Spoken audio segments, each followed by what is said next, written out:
Reena was clever, very clever indeed. She studied economics at a good university. People expected great things, a career in the city, perhaps a high-flying, important job.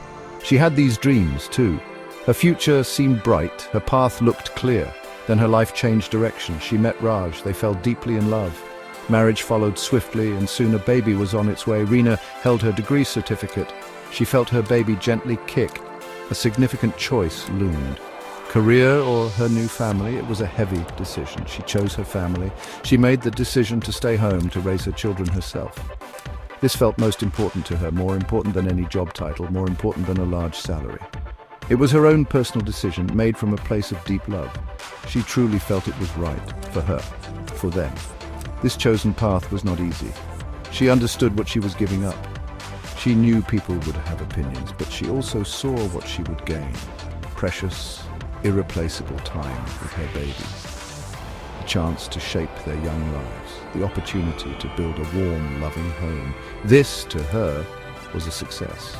A different, quieter kind of success. A success of the heart. Society, of course, had views. Many strong, often unsolicited views. All that education wasted, some would ask. Their concern evident. Such a shame for her bright brain. Others would whisper more softly. Her university friends climbed career ladders. They posted about their promotions. Reena watched their lives online. It certainly made her think. Relatives also offered their advice. Often it was advice not asked for. "You should get a part-time job, dear," a well-meaning aunt would suggest. "Don't let all your valuable skills fade," an uncle would earnestly caution. They probably meant well, perhaps. Or perhaps they simply did not understand. Her choice was a genuine puzzle to many. It challenged their ideas. Reena tried her best to explain. She spoke of the deep value of motherhood, the importance of creating a nurturing home. Some would nod politely, a slight smile, but their eyes often held a flicker of doubt. Others would quickly change the subject, as if her choice was an uncomfortable topic, a subject best left unspoken in company. She felt a growing sense of being alone, even amongst familiar faces. The world celebrated women in boardrooms. It praised women who broke glass ceilings. Women who achieved in the public sphere, but what about women who chose the home? Their dedicated work was so often invisible. It was not measured in promotions, nor in bonuses or pay rises. It was measured in love and constant labor. This immense contribution was often uncounted. Society frequently overlooked its true worth. The years went by very quickly. The children grew from babies to children, first a son and then a daughter. The household ran like perfect clockwork. Hot meals always appeared on the table. School uniforms were always clean and ready. Help with homework was always patiently given. Reena was the quiet, efficient manager. Her working days were long and unending. They had no start or finish time. But her family gradually got used to it. They started to take her for granted. It happened so slowly, so very subtly. Raj would come home from work tired. He simply expected his dinner to be ready. He expected the house to be neat and tidy. The words "thank you" became increasingly rare. Her constant, tireless work was just there. Like the air they breathed, essential but unnoticed, it became part of the background. The children, too, grew to expect. "Mum, where is my football kit? Mum, I need your help with this now." Their demands for her time were constant. Their expressed gratitude, sometimes quite small. She was their mother, after all.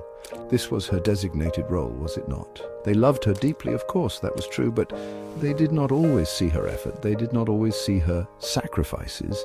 She slowly became just Mum, the reliable fixer of all their problems, the always available, ever-present person. But who was the real Reena? The bright, promising economics graduate? That vibrant part of her seemed lost, buried under mountains of daily chores and endless school pickup times. This slow, unacknowledged fading of her identity hurt. It was a quiet, persistent ache. Reena began to seriously doubt herself, deeply doubt the wisdom of her choice. Was this her only identity now? Had she perhaps made a terrible mistake? Society's old whispers seemed to return, louder this time, more insistent, a waste. She looked in the mirror each morning. She saw tired lines around her eyes. She saw a woman who had forgotten herself, a woman who had put her own dreams aside. An internal, painful battle raged within her. She loved her family more than words could say. She knew she would choose them all over again, but she missed her old, vibrant self. She missed the intellectual spark, the challenge. She missed being seen as more than just solely a caregiver. A quiet, simmering anger began to brew. Not truly at them, but at this situation, at being so consistently unseen. One ordinary day, a small thing happened. Her young son found her degree certificate. "Wow, Mum, you were really smart," he said, his voice filled with surprise. His innocent words struck a deep chord. Her children did not fully know her. They did not know the woman she once was.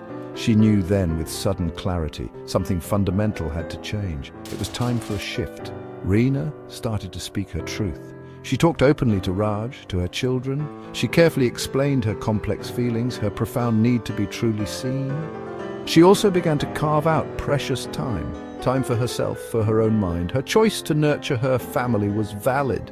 Immensely valuable, in fact, but her own self-worth mattered just as much. True balance was the key, valuing both always.